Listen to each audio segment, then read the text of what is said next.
Students, this is the next concept in sectors of Indian economy. First, we'll see how do we count the various goods and services and know the total production in each sector. Before going with an example, we'll have a small intro in this. With so many thousands of goods and services produced, and you might think this is an impossible task. Yes, of course, in an economy, we are producing thousands of goods and services. Yes, see for example, you might also wonder how we had a cars and computer and nails and furniture. It won't make any sense. Of course, to get around all this problem, economists suggest that the value of goods and services should be used rather than adding up the actual number. So, economists suggested that we have to take only the final values of goods and services. Yes, and should be used rather than adding up the actual number. Instead of adding the actual number, we should take only the value, the final value of goods and services. Now, the value of goods and services is used rather than adding the actual number to know the total production. Yes, for example, if 10,000 kg of wheat is sold at rupees 8 per kg, so what is the value of wheat? 80,000. Yes, so we'll be taking only the value of the final one. The value of 5,000 coconut at rupees 10 per kg will be rupees 50. Similarly, the value of goods and services in the three sectors are calculated and then adding up. Remembering, there is one precaution one has to take. Not every goods that is produced and sold needs to be counted. It makes sense only to include the value of goods and services.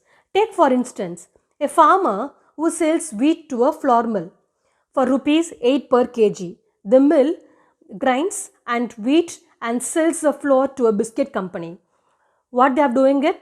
Farmer who sells wheat to a flour mill for rupees 8 per kg. That flour mill they are grinding it and they are selling that flour to a biscuit company for rupees 10 per kg. That company use oil and sugar and making a final product of biscuit.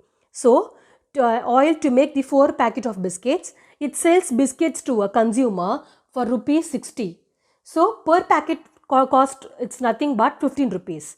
So, we'll be taking only that final value of 15. We'll not be taking 8 rupees. That is a farmer who sells to a flour mill and again the flour mills are grinding it and selling it to a biscuit company for rupees 10. We'll be taking only the final value of rupees 15. Yes, now classification of Indian economic system.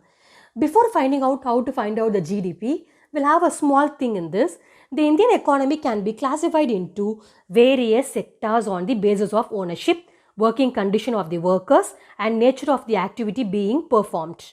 Yes, on the basis of nature of activity, Indian economy can be classified into 3: primary, secondary and tertiary, what I have told you in the first class. On the basis of working condition, if I speak about the word working condition, they are speaking about the two things, organized, unorganized. If I speak about ownership of Indian economy, classified into 2, public and private sector. Now, how do we count the various goods and services and know the total production in each sector? In this, we are going to study how we are going to count the goods of various goods and services and know the total production in each sector. GDP. The value of final goods and services produced in each sector during a particular year provide the total production of the sector for the year, and the sum of production in the 3 sectors gives us GDP. So, the value of final goods and services produced in a country for a particular year will be calling it as a GDP, and apart from that, the value of final goods and services of each sector, primary and secondary and tertiary, will be taking only the final values. Yes, at the same time, the sum of production in all the 3 sectors gives GDP. Yes, now comparing the 3 sectors between 1973 and 2003. Just look at the graph everyone. Share of sectors in GDP. In 1973, the share of sector of GDP which were higher? Primary. Second one is tertiary. Third one is secondary. Yes, and then we'll just have a look at small historical changes in this sector. Generally, it has been noted from the histories that development countries that at initial stage of development was primary sector, was most important sector of economic development. That's why when we compare in the 1973, when we compare with tertiary and secondary, primary sector was higher. Yes, it was a higher stage. What is the reason? As a method of farming changed. What is the method of farming changed? Introduction of green revolution, modern methods of farming, all these things have changed the primary sector.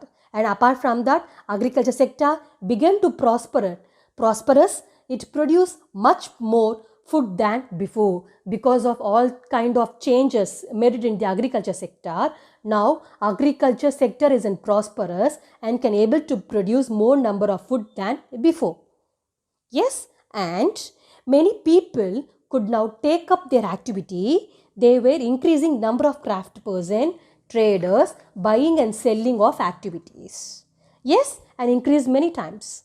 Besides, they were also transport, administration, etc. And most people were also employed in the sectors.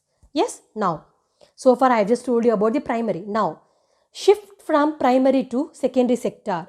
Now, secondary sector will be calling it as a manufacturing sector were introduced and factories were came up and started expanding